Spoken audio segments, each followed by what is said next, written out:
무등산의 최고봉인 천왕봉은 북구 금곡동 산 1-1번지. 무등산의 정기는 역사의 숨결을 곳곳에 펼쳐놓고 있다. 예, 환벽당은 사촌 김윤재가 광주에서 정말 아름다운 치시가라는 것은 심지어 역적으로까지. 남부지방의 누정은 우리 역사와 문화, 지역의 문화재는 그 지역의 정체성을 말해주는 자원이다. 광주광역시 북구는 누정문화의 산실이다.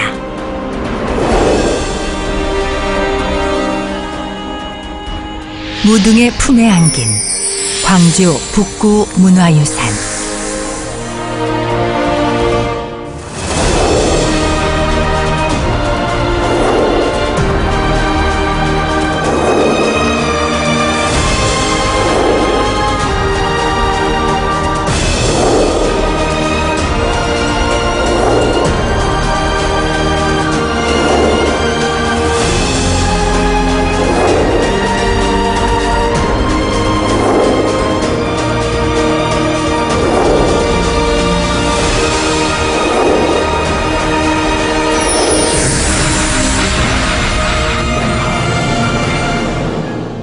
조선시대 최고 문인 중에 한 분이셨던 송광정철 선생이 유배를 옵니다. 그래서 우리 고장에 유명하신 문인들이 함께 모여서 시도 쓰고 공부도 했다는 환벽당입니다. 저녁 연기 구름과 어울리니 거문고 소리는 물소리에 섞인다. 해질 무렵 술에 취해 돌아오니 모랫길을 울리는 대가마 소리. 환벽당을 노래한 석천 이몽룡의 칠원율시 중 한 구절이다. 누정문화의 중심이 된 환벽당. 사촌 김윤재와 송광정철의 훈훈한 사연이 전해 내려온다. 환벽이란 말 그대로 푸르름을 둘렀다라고 하는 뜻으로 지금 지어진 그런 집입니다. 그 환벽당을 거쳐간 인물 중에 대표적인 인물이 송광정철이죠. 송광정철이 원래 거기 환벽당에 있는 충효동 사람은 아닙니다만은 이제 송광정철도 을사사화 때 집안이 화를 입어요. 그래서 10살 때 을사사화 만나서 화를 입고 어린 시절을 좀 불우하게 지내다가 16살 무렵에 이제 아버지가 유배에서 풀려나니까 아버지를 따라서 저부 산소에 내려오는 길에 그 환벽당 밑을 지나게 됩니다. 광주광역시 북구 충효동. 둥그런 대나무 숲 속에 정자가 있으니 바로 환벽당이다. 환벽당은 조선시대의 문인이었고 명종 때 나주 목사를 지낸 사촌 김윤재가 지은 정자다.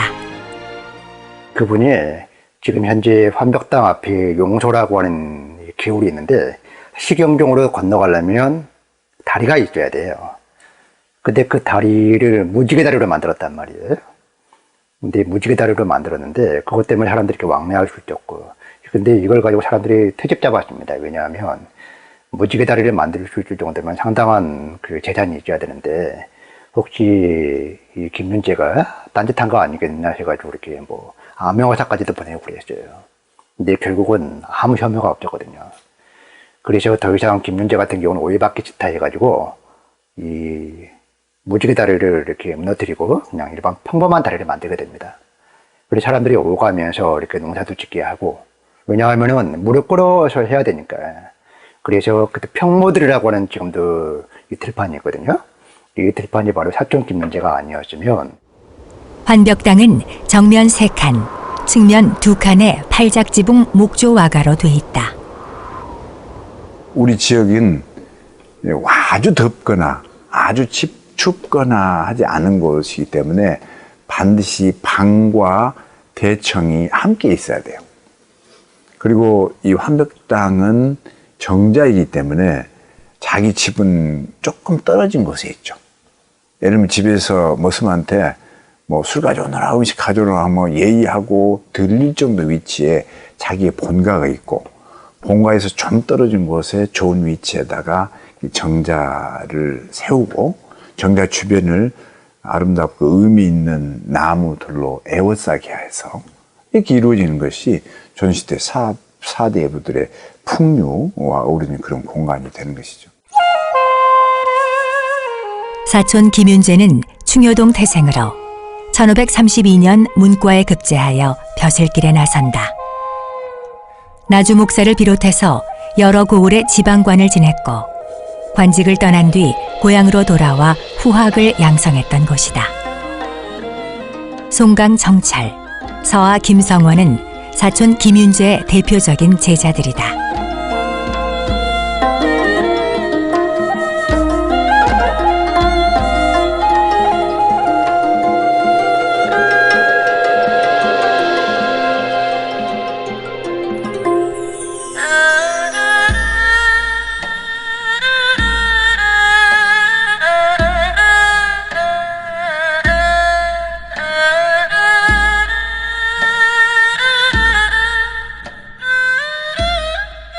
특히 송강 정철은 환벽당에 머물면서 학문을 닦았던 것으로도 유명하다. 환벽당 아래에 있는 조대와 용소에는 김윤재가 어린 정철을 처음 만난 사연이 전해온다. 정철은 환벽당에서 김인우, 기대승 등 당대 명언을 만나 교류하면서 학문과 시를 배웠다. 용이 하늘로 승천하는 무슨 그 꿈을 사촌이 낮잠 잠에서 잠깐 꾸고 내려와 보면서 이제 거기서 이제 미역 감고 있는 송강을 만나서 그 인연으로 환벽당에서 공부하게 됐다라고 하는 이제 이런 얘기가 또 전해지죠. 정철은 김윤재의 외손녀와 혼인하여 벼슬길에 나갈 때까지 담양에 머물렀다. 환벽당의 당호는 당시 시, 서화, 삼절로 유명했던 신자미 짓고 우암 송시열이 제액을 써서 걸었다. 환벽이란 푸른 골이란 뜻으로 사철 수려한 자연을 일컫는 말이다. 환벽당은 우리나라 시가 문학의 가치를 보여주는 별서 원림으로 호남의 누적 문화를 상징하며 시경정, 소세원과 더불어 일동지 삼승이라 불려진다.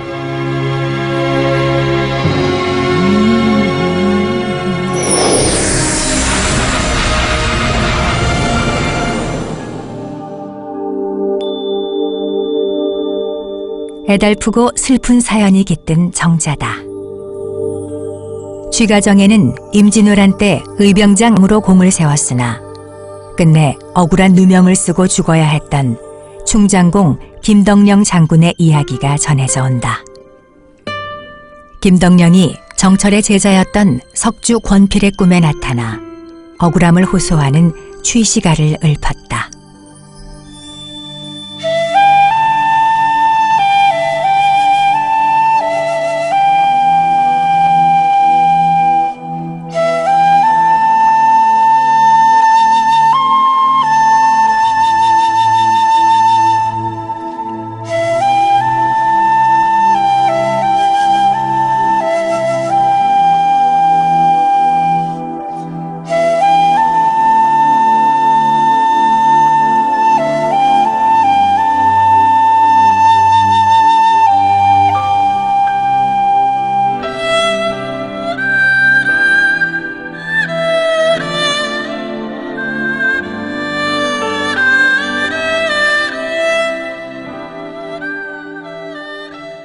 당대에 조금 앞선 개혁자, 송강 정철의 제자이기도 한 석주 권필이라는 사람이 있어요. 이 사람은 이제 조선 초기에 김시습이나 조선 중기 이후에 허경과 같이 시대를 앞선 개혁자예요. 그 석주라는 사람이 강해군 시절에 나라가 부패하고 매간매직이 성하니까 나는 이런 썩은 나라에서는 정치를 하지 않겠다라고 하면서 과거를 싫어했던 사람이에요. 그 석주는 평상시에 김덕령 장군의 죽음에 대해서 아마 조금 부당하다, 억울하다라고 아마 동정과 흠모의 정이 있었을 것 같아요. 그래서 그 김덕령 장군을 위로해주고 흠모하는 마음을 꿈이라는 매체를 빌려서 내 꿈에 어느 날 김덕령 장군이 나타나서 사람들이 다 시류에 취해가지고 제정신이 아니고 줏대 없이 날뛰고 주관 없이 행동한다 라고 하면서 이 취시가를 부르길래 내가 위로해주면서 해답을 했노라 라고 하는 데서 유래된 시입니다. 김덕령이 시를 읊자 석주 권필이 답시를 읊었다.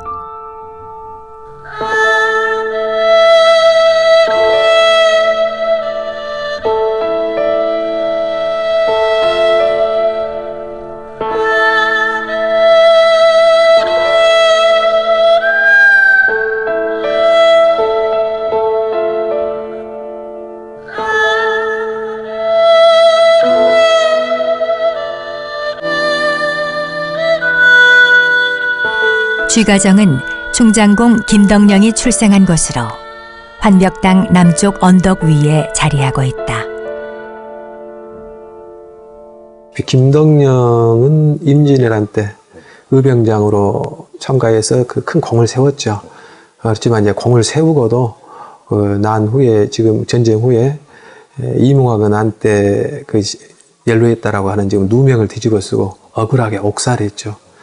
그래서 그 억울하게 억사한 그런 것들이 인연이 돼가지고 여러 가지 이제 그 사람들에게 그 불우한 그 인생에 대해서 연민을 느끼게 되는데, 어느 날 하루는 석주 권필이라고 하는 분이 있는데, 이 석주 권필의 꿈에 김덕령 장군이 술에 취해 나타나가지고 자신의 그 억울함을 하소연하는 노래를 불렀다고 합니다.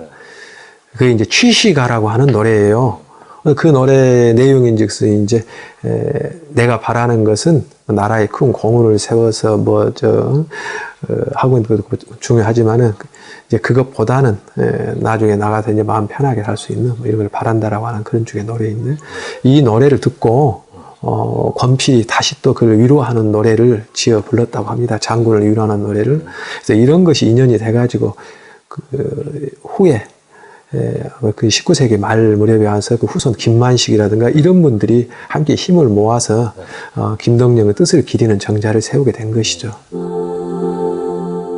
의병장 김덕령의 혼을 위로하고 그의 충정을 기리기 위해 고종 27년인 1890년에 후손들에 의해 세워졌으나 한국전쟁 때 불탄 것을 1955년 재건하여 오늘에 이르고 있다.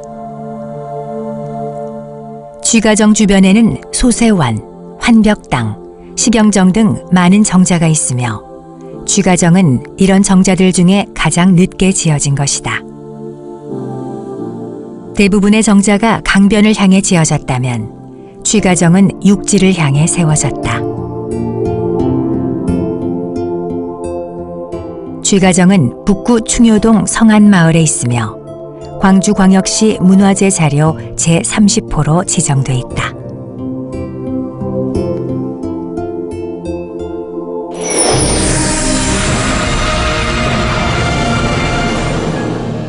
야, 정말 좋네요. 무등산 깊은 산골짜기에 이런 보물이, 여기가 바로 풍암정입니다.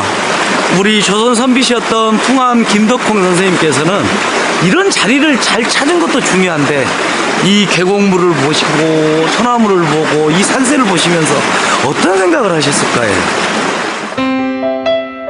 서리 맞은 단풍이 물 위에 비치면 물빛이 단풍이고 단풍이 물빛이다. 풍암 정기에는 풍암정의 풍경을 이렇게 노래했다. 무등산에 맑은 물이 굽이쳐 흘러내리는 곳. 광주 무등산 옛길 3구간에 위치한 풍암정은 풍광이 수려한 정자다. 풍암의 풍자가 단풍풍자예요. 그러니까 거기 주변에 소나무, 단풍나무가 아주 울창했던 거죠. 그게 가을이 되면 물빛인지 단풍빛인지 모르겠다 해서 옆에 바위의 모습까지 합쳐서 풍암이다. 그래 이제 그게 김덕령 장군의 동생의 김덕보의 호이기도 해요. 그러니까 풍암정의 의는 이런 거죠. 김덕보란 분이 풍암정을 건립하고 대석학들을 이렇게 오시게 해서 나라를 걱정하고 백성을 근심하게 하면서 후진을 양성했던 공간이면서 본인은 또 거기서 부모님을 지키고 주변 인물들과 화합하게 지내는 그런 다양한 의미를 지닌 공간이다. 큰 소나무와 기암괴석 사이에 지어진 풍암정. 풍암 김덕보는 임진왜란 당시 큰형 김덕홍이 금산 싸움에서 전사하고 둘째 형 김덕령이 억울한 죽음을 당하자 세상을 등지고 원효 계곡에 들어가 정자를 짓고 은둔했다. 그곳이 풍암정이다. 정자가 그냥 휴식하고 놀고 그런 기능보다는 거기에 이제 임억령이라든가 고경명, 안방중 같은 당대의 대문호들이 드나들면서 공부도 가르치고 나라에 대한 근심도 하고 그 다음에 시도 읊고 시기도 하고 했던 공간이란 말이죠. 정자에는 정옥명이 쓴 풍암기를 비롯하여 임억령, 고경명, 안방준, 김덕보 등의 제형이 걸려 있다. 풍암정은 정면과 측면이 두 칸이며 팔작지붕에 호처마의 구조로 돼 있다. 풍암정에서 원효 계곡을 따라 상류로 올라가다 보면 조선시대 제철 유적지가 나온다. 1530년대 편찬된 신증 동국 여지 승람에도 무등산에서 철이 생산된다는 기록이 있는데 임진왜란 당시 충장공 김덕령 장군은 이곳에서 무기를 만들었다고 전해진다.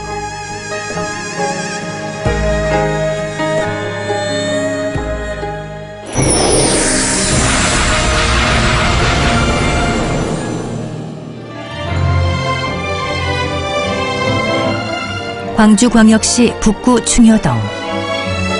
충효동의 유래는 조선시대 정조대왕이 지어준 이름이다. 증좌찬성 형조판서 김덕령, 충장공 김덕령 해가지고 또 그 정경부인 흥양 이씨를 포함해서 충효지리 이런 뜻이 있는데 충장공 김덕령 장군은 좌찬성으로 해드리고 그 다음에 그 부인은 정경 부인에 봉하고 부인이 흥양 이씨거든요. 그 다음에 이 마을은 충효지리라고 해라 라고 하는 벼슬을 내려준 것, 그 다음에 그 마을의 이름을 명명해 준 것, 그 뜻이 함께 담겨 있습니다. 마을 입구에는 충효동 정려 비각이 있다. 임진왜란 때 의병장 김덕령 장군과 김덕령 장군의 부인 흥양 이씨, 김덕령의 형 김덕홍, 김덕령의 아우 김덕보를 기리는 비석이다. 2m가 넘는 이 비석은 1789년 정조 13년에 세워졌으며 조선국 증좌찬성 충장공 김덕령, 증정경 부인, 흥양 이씨, 충효지리라 새겨졌고 김덕령 일가의 애국 충절을 기리고 있다. 공이 있거나 충이 있거나 열을 갖추었거나 하는 사람들을 드러내는 것을 이제 정려라고 하는데 그게 조선 후기로 가면은 많이 변질이 됩니다만은 우리 충효덕에 있는 정려는 김덕령 장군의 부인 흥양 이씨와 또 김덕령 장군 형 또 동생 김덕형 그다음에 김덕보 이런 분들의 나라에 대한 충과 그 김덕령 장군의 부인에 대한 열 이런 것들을 기리고자 세웠던 비각이죠. 1792년 세워진 충효동 정려 비각은 정면 3칸, 측면 2칸의 맞배 지붕으로 1985년 2월 광주광역시 기념물 제4호로 지정됐다.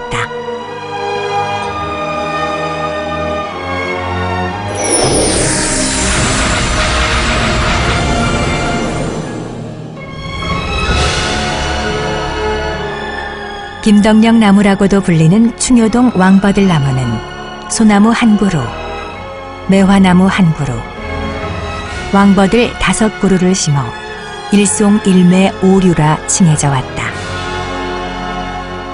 사람이 사는 곳에는 늘 이야기가 있기 마련이고 그걸 김덕령 선생 집안의 충신들과 형제와 비견해내는 그런 말도 있고 아니면 동네의 분들이 그 일송일매의 오류를 심어서 김덕령 장군을 추모했다는 그런 이야기도 있고 어쨌든 김 장군을 기리고 칭송하고자 하는 내용과는 크게 일치한 것 같습니다.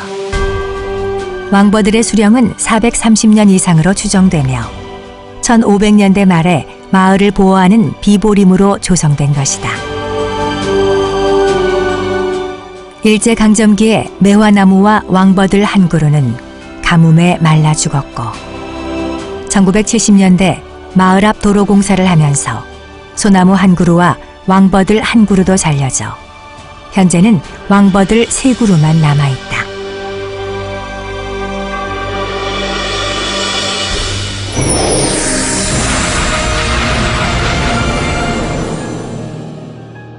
지금 안쪽에서 스님의 불경 소리가 들립니다. 부처님의 자비로움이 느껴지는데요. 저는 지금 온효사 앞에 와 있습니다. 이름만 딱 들어서 아시겠죠? 신라의 고승 온효대사님께서 지은 절이라고 그러는데요. 등산하시면서 온효사를 거쳐 가셨을 겁니다. 그런데 안까지는 잘 못 보셨을 분들을 위해서 제가 곳곳을 좀 소개를 해 드릴까 하는데요. 저희가 그 등산하면서 산을 바라보기는 하지만 이 절에 와서 느끼는 게 있어요. 과연 이 절에는 어떤 역사가 담겨 있을까? 그리고 얼마나 힘들게 이 절을 지으셨을까? 정말 아름답습니다. 무등산의 고찰. 광주광역시 북구 금곡동에 소재한 원효사는 삼국시대 지어진 절로 대한불교 주계종 송광사의 말사다. 신라의 고승 원효대사가 암자를 지어 원효사, 원효당, 원효암 등으로 불려왔다. 한국의 사찰 중에서 그 많은 사찰들이 지은 사람들이 거의 좀 비슷합니다. 대표적인 분이 원효대사, 의상대사, 그 다음에 도성국사입니다. 그 중에 이제 가장 압도적으로 많은 게 도성국사가 지은 절이 많고, 그 다음에 원효대사, 그리고 의상대사로 넘어오는데, 자, 보면 뭐냐면, 도성국사는 풍수지리에 좀 강하고, 그 다음에 원효대사는 좀, 뭐랄까, 파행적이면서도 백성들의 삶에 가까웠다면, 의상대사는 뭐랄까, 좀 귀족적이고, 그렇지 않습니까? 그런 걸 봤을 때 바로 뭐냐면 원효대사가 전국을 다니면서 이 설법을 하고 절을 지을 때 이 전라도의 무등산 자락이 와가지고 이 자리가 절을 간직하기 좋다 해서 그곳에 이제 승방을 마련했다. 그래서 원효암이라고도 하고 그랬었는데 그게 이제 원효사의 창건 배경이 됐는데 그 원효사 바로 맞은편에 이 곱게 솟은 그 기암괴석이 있는데 그것을 의상대라고 합니다.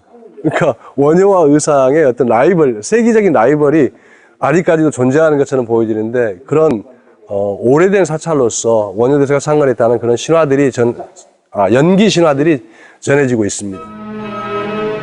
옛 절터에서 삼국시대의 금동불상을 비롯해 백제의 토기와 와당, 통일신라 시대의 금동불상, 고려시대의 철불두상, 고려자기 등 고려시대와 조선시대에 만든 토기불두 140점이 출토되었다. 출토 유물 중 32점은 광주광역시 유형문화재 제8호로 지정되었다.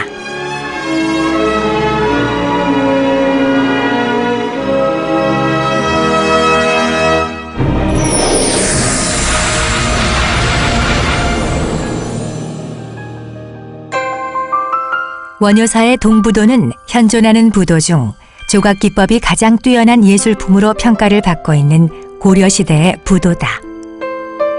높이 2m, 지대석과 하대석을 일석으로 사각 방향에 팔각 연화문을 안치고 네 모서리에 양각된 사자상이 부도의 중심부를 향하고 있다. 중대석은 팔각으로 각 사면에 연화문을 장식하고 네 모서리에는 사자상을 조각했다. 이 동부도는 아래 받침은 사각이고 위에가 이제 팔각 형태로 돼 있는데 고려 때에 만들어진 걸로 그렇게 추정됩니다.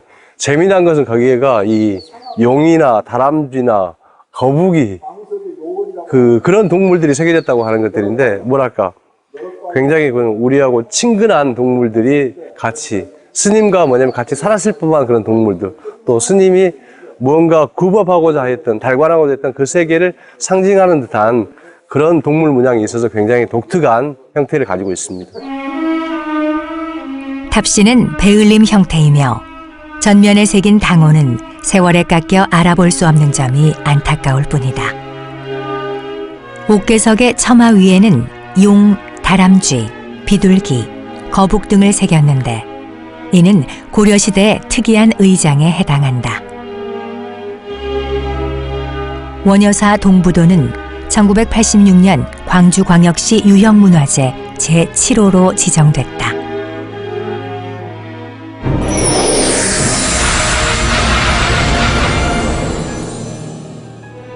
원효사에 소장되어 있는 만수사 범종. 조선시대 청동으로 만들어진 종이다. 범종에는 강희 49년 경인 4월 1 추월산 만수사 대종주성야라고 양각돼 있다. 이 명문으로 미루어 볼 때 1710년대 담양 추월산의 만수사 대종이었음을 알 수 있다. 무슨 이유로 담양에서 광주로 옮겨졌는지 알 수는 없지만 1954년 원효사 대웅전을 중수할 때 시주자의 명단이 남아있으며 현재 원효사의 요사체인 무등선원에 보관되어 있다. 계산조당에는 원효대사의 초상화가 있고 외벽에는 원효대사의 일생이 벽화로 묘사돼 있다. 벽화를 둘러보면서 원효대사를 만나본다. 해골바가지 물을 마시고 깨달음을 얻은 인간의 모든 것은 마음 먹기에 달렸다는 일체 유심조.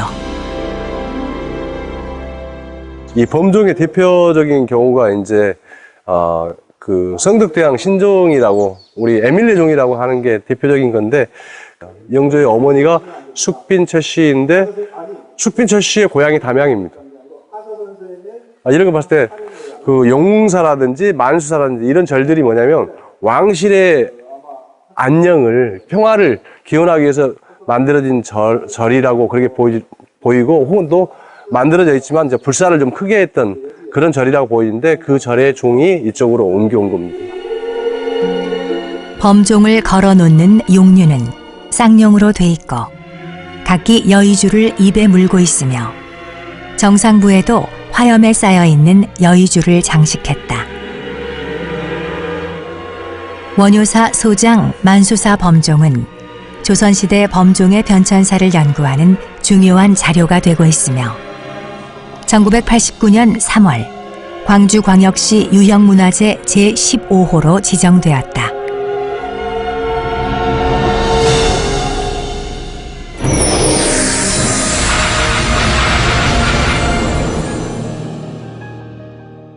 선조시대 풍전등화 같은 나라의 위기 때 이 담양에서 의병 5,000명을 일으킨 이 우리 지역의 대표적인 의병장이 계십니다.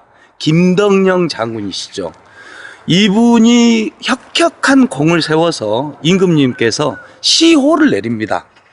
충장공 김덕령 장군. 그분의 사당입니다. 우리 그 의병장 충장공 김덕령 장군이 여기 계신다고 그러니까 마음이 또 숙연해집니다. 제가 그래서 오늘 여러분들께 우리 김덕령 장군의 사당 충장사를 소개해 드릴까 합니다. 광주광역시 북구 금곡동에 위치한 충장사. 이곳은 임진왜란 때 의병을 일으킨 충장공 김덕령 장군의 충절을 기리기 위한 사당이다. 충장사는 1975년 2월에 조성되었고 김덕령 장군의 영정과 규지가 봉안돼 있다. 경내에는 사우를 비롯해 충용문과 이코문, 동제와 서제, 은륜 비각 등이 세워져 있다. 정이품 이상 벼슬을 하면은 나라에서 호를 내려요. 그 내리는 호를 시호라고 합니다. 김덕령 장군에게 내린 시호가 충장이에요. 그러니까 장군에게는 충으로 시작하는 충자 시호를 받은 게 영광이고, 문인에게는 문으로 시작하는 문자 시호를 받은 게 영광이란 말이죠. 그러니까 충장이란 이제 김덕령 장군에게 내리는 시호인데, 이제 그분에 대해서 나라에서 이제 억울하게 죽음을 당했기 때문에 사당을 세워서 기린다거나 그분을 흠모하는 어떤 장소 공간이 없었단 말이죠. 그걸 이제 1971년에 충장공 유적회가 만들어지고 시작을 해서 75년도에 완성된 김 장군을 기리는 사당이에요. 유물관에는 장군의 무덤에서 출토된 김덕령 장군의 의복과 관곽, 친필 등이 전시돼 있어 숙연한 분위기를 자아낸다. 충장사 뒤편에는 김덕령 장군의 묘와 묘비가 있으며 비록 남겨진 혈육은 없을지라도 가족묘가 조성돼 있다. 광주에 있는 충장로는 충장공 김덕령 장군의 시호를 딴 길이다. 김덕령 장군은 죽어서도 길이 되어 광주를 지키고 무등산의 정기를 품고 있는 것이다. 김덕령 장군은 임진왜란이 일어나자 의병을 일으키고 앞장서서 싸웠으나 1596년 선조 29년에 무고로 체포되어 억울한 죽음을 맞이했다. 그만 역적이라고 하는 모함을 받게 됩니다. 그 모함을 받으면서 1596년에 그만 목숨을 잃고 말았는데요. 이때 그 당시 임금이었던 선조가 직접 추국을 했어요. 그러니까 추국이라고 하는 것이 임금이 직접 신문했다는 이야기인데, 그 신문의 결과가 결국은 무릎 정강이가 다 까지고 이게 결국은 그렇게 목숨을 잃었습니다. 이후 억울한 세월이 흐른 다음 영조 때의 병조 판서에 추증되었다.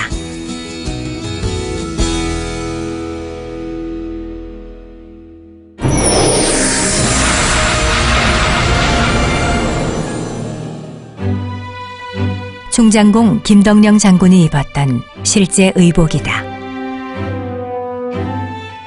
김덕령 장군의 의복은 1965년 7월 무등산 이치에 있던 장군의 묘소를 이장할 때 출토됐다.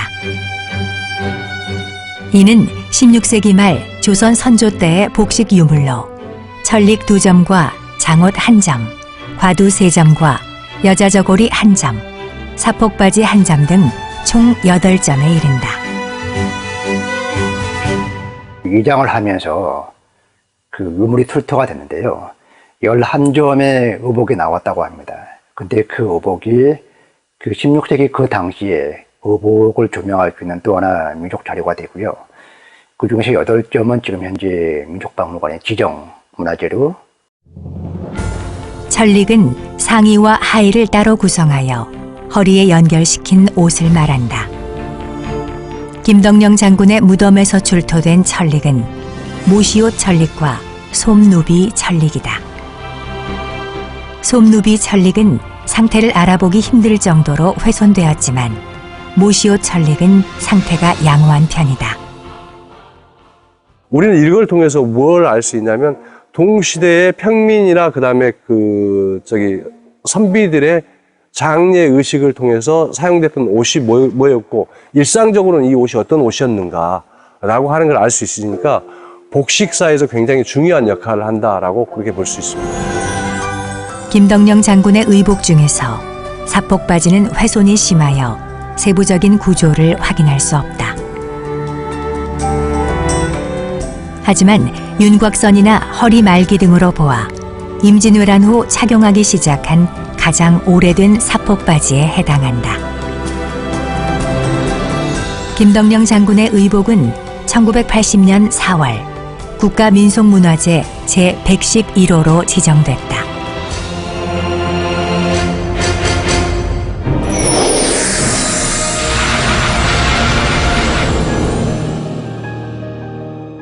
네, 이곳이 경렬사입니다. 경렬사는요, 고려 말 경렬 정지 장군의 사당과 묘가 있는 곳입니다. 이런 지역 문화재는요, 우리의 정체성을 살리는 아주 소중한 자원이 아닌가 생각이 됩니다. 지금부터 저와 함께 우리 정지 장군의 혼을 한번 느껴보시길 바라겠습니다. 따라오시죠. 고려 말의 3대 무인은 최영, 이성계, 그리고 정지 장군이다. 이곳 경렬사는 공민왕 때 전라, 경상, 양도에 걸쳐 왜구를 격퇴시킨 정지 장군을 배향한 사당이다.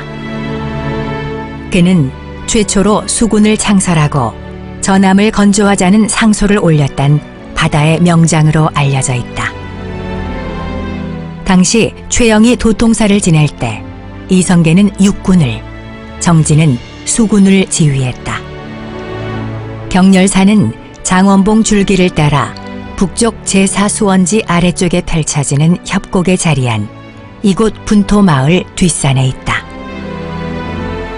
고려시대 때 왜구를 물리친 인물이라 하면 이성계라고 알고 있겠지만 이성계 뒤에 감춰진 인물이 바로 정지 장군이다.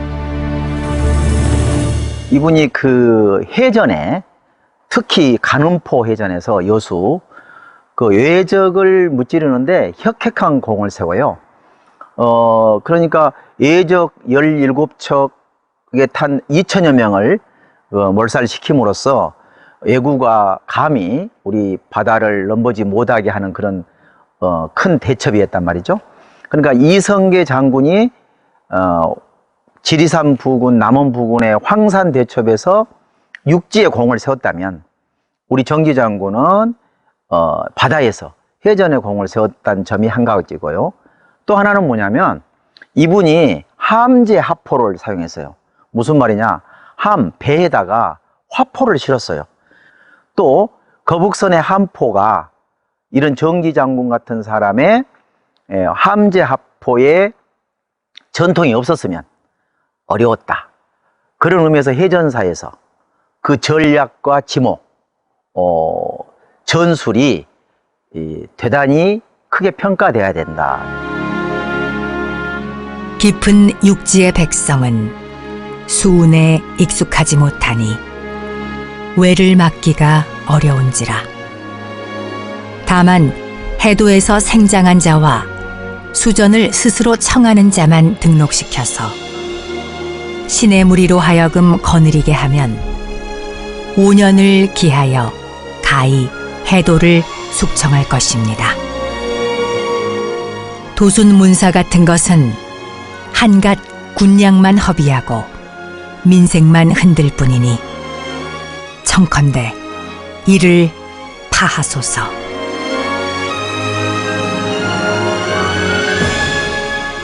이에 왕은 장군의 안을 받아들여 장군을 전라도 안무사에 임명하고 장군의 휘하에 군사를 배치하였다고 한다.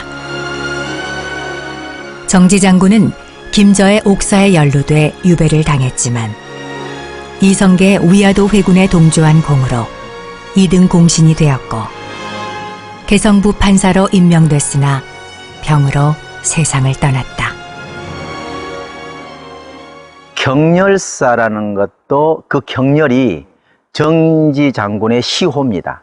그러니까 이제 모을 경자예요. 그러니까 한 군데로 모았다. 열을 한 군데로 모았다. 그러니까 열이라는 것은 나라를 위해 바치는 정신, 나라를 걱정하는 마음, 열려 그러면은 남편을 위한 정신, 남편을 흠모하는 마음인 것처럼 이런 이제 이 경렬이라 할 때에 나라에 위한 어떤 우국의 마음, 충정의 마음을 아주 한꺼번에 갖고 있는 사람, 모으고 있는 사람이 경렬이겠죠. 경렬사는 원래 동명동에 위치해 있었다.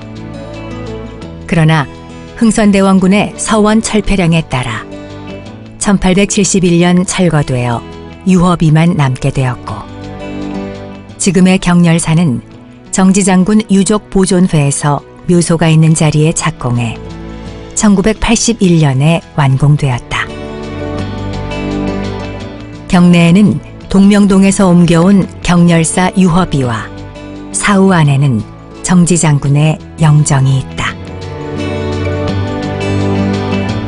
사당 입구에는 홍살문을 세우고 내산문과 외산문, 사후 등이 갖춰져 있다.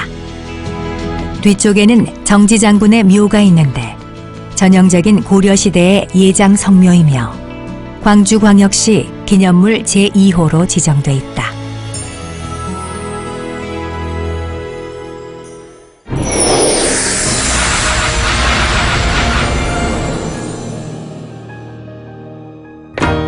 보물 제336호인 정지장군 환삼은 고려시대 정지장군의 갑옷이다.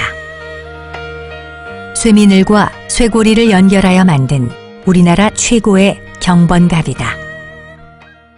저기 쏜 화살이라든지 저기 또 지르는 칼 이런 부분이 몸을 보호하기 위해서 고리로 돼가지고 그러니까 갑옷 안에 있는 것들입니다. 우리 방탄복이라고 얘기하면 쉽게 얘기할 수 있는데 이 정지장군 환삼이 바로 그런 역할들을 했었고, 정지장군은 환삼뿐만 아니라 칼을 남겼습니다.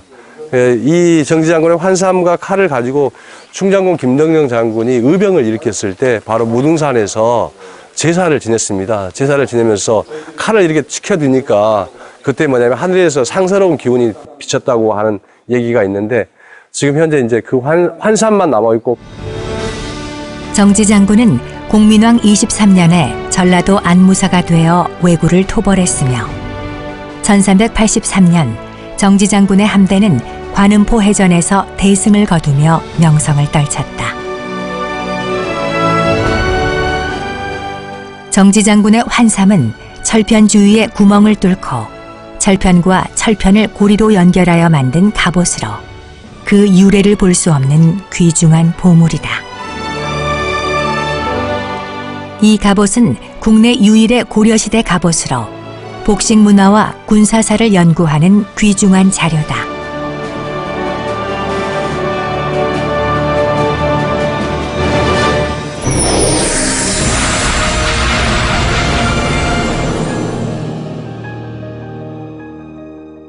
여기는 충민사라고 합니다.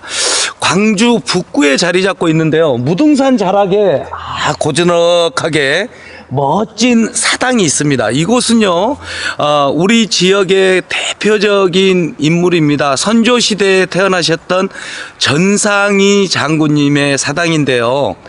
아주 용감한 무사였습니다. 그래서 외세 침략에 항거해가지고, 나라를 위해서 목숨을 바친 분인데 그 귀한 분을 모신 사당이라고 하는데, 저도 광주에서 태어나고 자랐습니다만은 이곳이 처음입니다. 그래서 여러분들께 충민사가 어떤 곳인지 낱낱하게 한번 저희가 구석구석 구경을 좀 시켜드리도록 하겠습니다. 충민사는 정묘호란 당시 안주성에서 전사한 전상의 장군의 영정과 위패를 봉안한 사당이다. 전상의 장군은 선조 8년 광주광역시 남구 구동에서 태어났다. 어려서부터 무술이 뛰어났고 무과에 급제하여 선전관 등 내외 관직을 지낸 명장이다. 이분은 이제 정묘 호란 때 평안도 안주의 백상루 전투에서 이제 순교를 하시는데, 이 광해군 이후의 인조가 배향 향명 배청 정치를 펴요. 그러니까 명나라에 충성하고 청나라를 배척한다 정책을 편단 말이죠. 그러니까 이 청나라에서 명나라를 쳐야 되겠는데 그때 이제 우리 이갈이라는 사람이 자꾸 설득을 합니다. 지금 조선이 어수선하니까 조선을 먼저 치고 명나라를 친 게 좋지 않겠느냐 하여 이제 우리나라 변방을 침입해 온 거죠. 그때 이제 우리 전상희 장군이 나가서 정말 맹렬하게 백상로 전투에서 나라를 지켰던 분인데, 인조반정으로 후금 청태종이 조선을 침략하는 정묘호란이 일어난다. 전상의 장군은 안주성에서 배수진을 치고 적을 막았으나 성이 함락되자 자신의 칼로 목을 찔러 장렬히 전사했다. 장군은 이미 어쩔 수 없음을 알고 임금이 계시는 한양을 향해 갑옷을 단정히 고쳐 입고 사배를 올린 후 드디어 칼을 뽑아 목을 찔러 백상루 아래로 떨어졌다. 오랑캐 사람들도 서로 쳐다보고 놀라 말하기를 충신열사의 시체는 일반 병사와 함께 둘 수 없다 하고 이내 백상루 앞에 묻어두고 표를 해두었다. 광해군 9년에는 임진왜란 때 끌려갔던 사람들을 귀국시키는데 공을 세우기도 했다. 전상의 장군은 정묘호란이 끝나자 평안도 안주에서 전라도 광주로 시신을 옮겨 무등산자락 평두산의 예장으로 장례를 지내며 충절을 기렸고 정이품 병조 판서로 추증했다. 전상의 장군의 묘소는 광주광역시 기념물 제3호로 지정되어 있으며 전상의 장군 유적 보존회는 1985년 충민사를 건립했다. 전상희 장군의 사당을 지을 무렵과 80년 5월 전두환이 광주 학살을 하면서 집권하던 시기가 거의 맞물리다 보니까 같이 전시니까 이 전두환이 지어졌다, 뭐 전경환이 지어졌다, 뭐 이런 얘기들 때문에 광주 시민의 외면을 받았던 그런 곳인데 실제 거기 지어진 사당은 이 전남 도민의 성금으로 만들어진 것들입니다. 충민사에는 전상희 장군의 영정과 위패가 봉안돼 있으며 갑옷과 투구, 활, 검 등이 보관 전시돼 있다.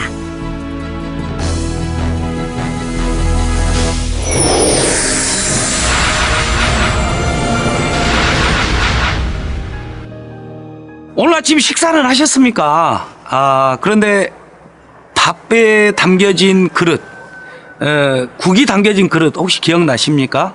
제가 갑자기 그런 얘기를 하는 이유는요, 제가 그 충효동 요지에 나와 있습니다.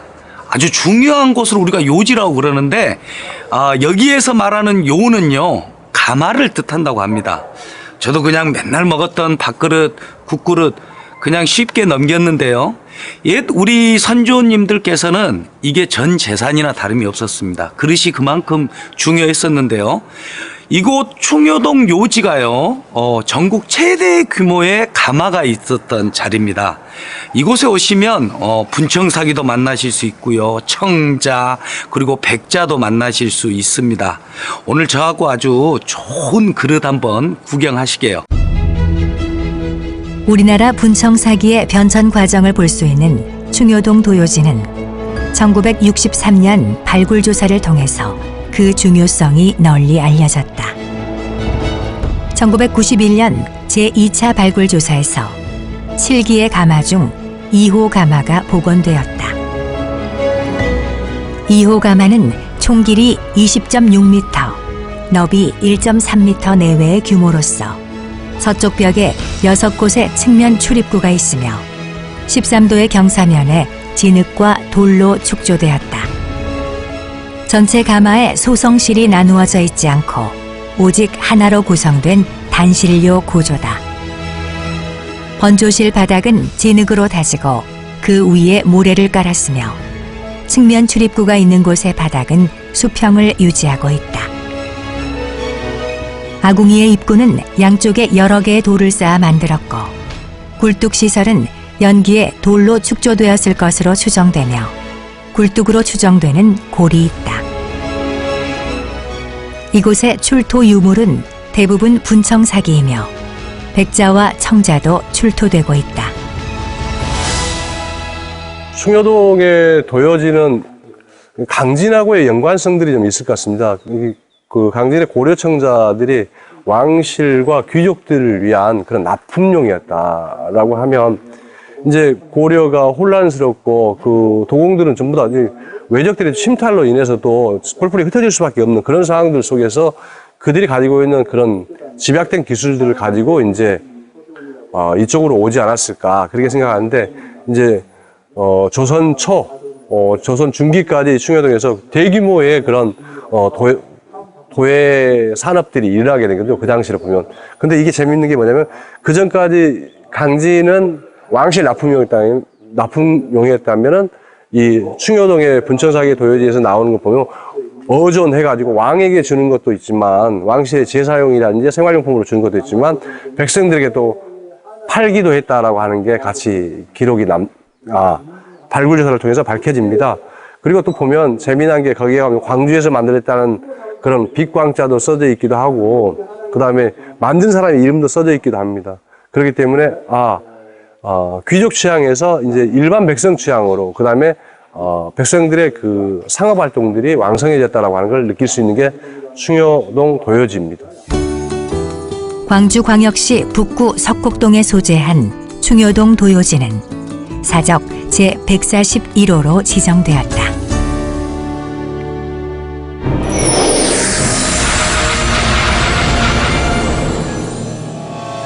성은 바깥면만 돌로 쌓고 그 안에는 돌과 흙을 섞어 채웠다. 축성 방식과 출토 유물로 미루어 볼 때 통일신라 말에서 고려 중기까지 사용된 곳으로 보이는 성이다. 무등산 잣고개를 중심으로 이어진 무진 고성지는 광주 지역에서 찾을 수 있는 유일한 성곽 길이며 남북길이 1000m, 동서너비 500m, 둘레가 3,500m의 타원형으로 광주광역시 기념물 제14호로 지정되었다. 그 무지는 도독이 있고 일종의 성이 있으면은 그 성이 읍성이 있을 수가 있고 또 어떤 피난을 가기 위해서 산성이 있을 수가 있고 이런 것이죠. 그리고 이 기록에 의하면은 무진의 도독성이 있었다. 그런데 이 현 치소로부터 얼마 정도 뭐 북오리 얼마 떨어져 있다 이렇게 하는 기록이 있어요. 그래서 광주의 그 오래된 읍성에서 북오리는 어디냐 이걸 여러 사람이 생각을 했죠. 그래서 좀 내려가서 광주 일고에서 조금 더 떨어진 곳이다 이렇게 얘기하는 사람도 있고 북오리라면 오리라면 한 2km가 되지 않겠어요? 십리가 4km니까 그럼 2km는 사실 이렇게 멀지는 않은 곳이잖아요. 그래서 현 도청이나 도청이 조금 내려온 곳이 광주의 읍성이었다고 하면은 거기서 2km 정도 떨어진 곳은 어디냐 이렇게 미루어 보아서 뭐 어느 쪽이었겠다라는 주장들이 다양하게 있어요. 그건 지금부터 한 20년 전쯤 광주시에서 계획을 가지고 이걸 찾고자 하는 노력들이 지역의 사학계와 함께 좀 고민을 했죠. 그런 과정 속에서 무등산에 있는 성, 터 이런 것들이 나타났고 그걸 발굴해 보니까 뚜렷한 성의 흔적들이 있어서 그것을 무진도덕성이라고 보는 시각도 있죠. 일반 성곽길과는 달리 성터의 흔적 없이 산성만 덩그러니 놓여있는 무진 고성지. 광주의 명산 무등산 길목에 있는 고성지에 오르면 광주 시내의 경관을 훤히 내려다볼 수 있는데 1000m 정도의 짧은 길이지만 여유롭게 호흡을 고르며 역사 문화를 느끼기에 좋은 곳이다.